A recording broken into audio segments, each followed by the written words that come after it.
I mean, what do you want me to say about Dart Monkey?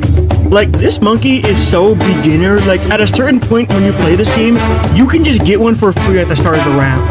At least he has good upgrades. Ultra Juggernaut is borderline broken for how easily you can get it. So, this monkey fires a spike ball that splits off into more spike balls.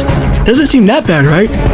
Wrong. Because despite how simple it is, it still manages to be one of the best non-Paragon towers while only costing 18k. Like, how is that even fair? Plasma Monkey Fan Club is one of my least favorite abilities in the game. So the gimmick behind this monkey is that it turns Dart Monkeys into worse Plasma Super Monkeys, which seems pretty good, but there is a catch. It only works on base Dart Monkey. Way to rain on my parade. I'm going to be honest, there is nothing I can come up with to make a video about Crossbow Master interesting. So instead, watch this clip of my live stream from my main channel. And make sure to subscribe while you're over there too, because we're on the road to 500 subs.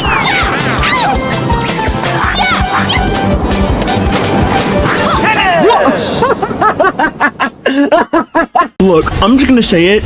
Apex Plasma Master has zero aura. Look, as an introduction to Paragons, it's definitely good, but by the time you get this thing, literally no other Paragon matters. At least he's on the team, kinda. I'm just gonna lump all of the Boomerang Monkeys in one video because they all play the exact same.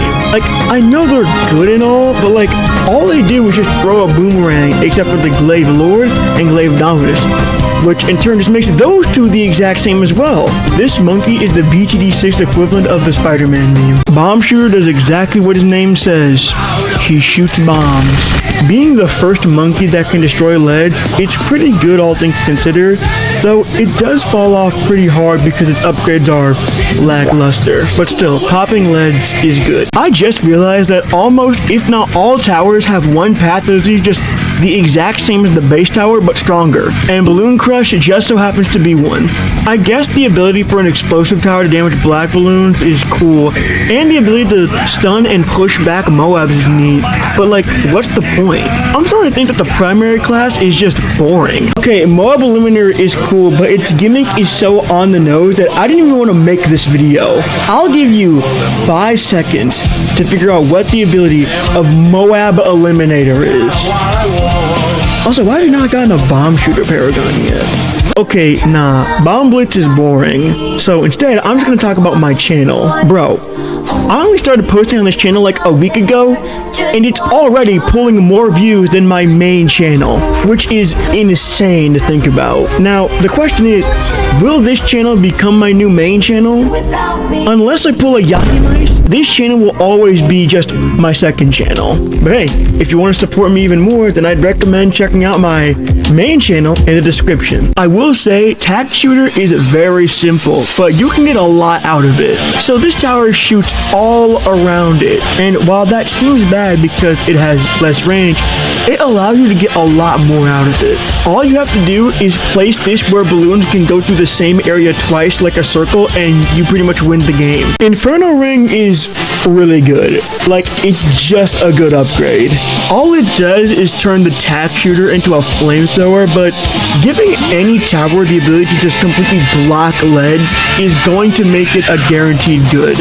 This path is so good that it's only outshined by its Paragon, a trait only shared with 2 other towers. Super Maelstrom is literally the most outclassed tower in the entire game. Not only are Inferno Ring and Tack Zone better, but its ability is pretty much just a worse version of Spike Storm. Could never be my go, Inferno Ring. Tack Zone tries so hard to be Inferno Ring, but it just does not work.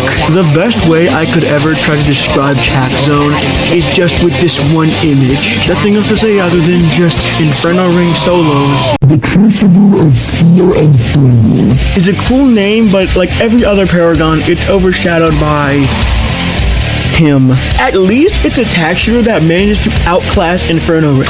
But the fact that the only way that any Tack Shooter could outclass Inferno is by fusing with it shows how goated Inferno Ring really is.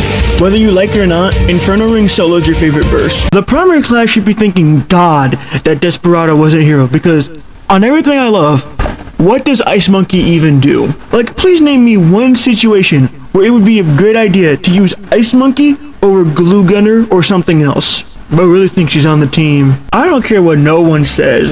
Glue Gunner is one of the best support towers in this game. I mean, sure, base Glue Gunner is not that good, but once you get it maxed out, it is pretty much over. Goated tower, to be honest. Why am I even making this video? You guys already know why Bloon Solver is goated.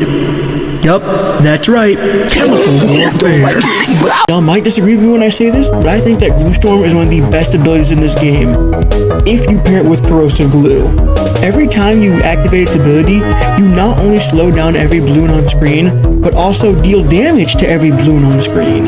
Kinda OP when you think about it. I'm gonna be honest, I have nothing much to say about Super Glue, so instead I'm gonna ask you guys what type of games you would want me to cover on this channel. Okay, so I can't be the only one who thought Desperado was going to be a hero. Like, the name isn't Desperado Monkey, it's just Desperado. So I was thinking, oh, we're gonna get a new hero. Nope. Also, apparently, this is the first primary tower since Glue Gunner was added to BTD4. The Blazing Sun is really underwhelming. Like, I know it's really good at doing fire damage, but let's be real. If you're using Desperado, you're going for either of these two. Also, it's a fire tower that can't even pop leads. Not only does this thing have infinite pierce, but it also has two insanely busted abilities. One of its abilities allows you to get more money by taking out certain balloons, but the second ability increases the range of any tower you choose. This can also include itself, which basically turns it into a bootleg sniper. Ninja Kiwi, you do not need to go this hard. If there's one thing the Desert Phantom does, it confirms that Desperado has the most drip out of any tower. Usually towers have that one path that I won't pick because it looks like a complete joke, but with Desperado, the only bad fit I would say is Blazing Sun. And that is still better than like 90% of other towers. Whether you like him or not, you have to respect that.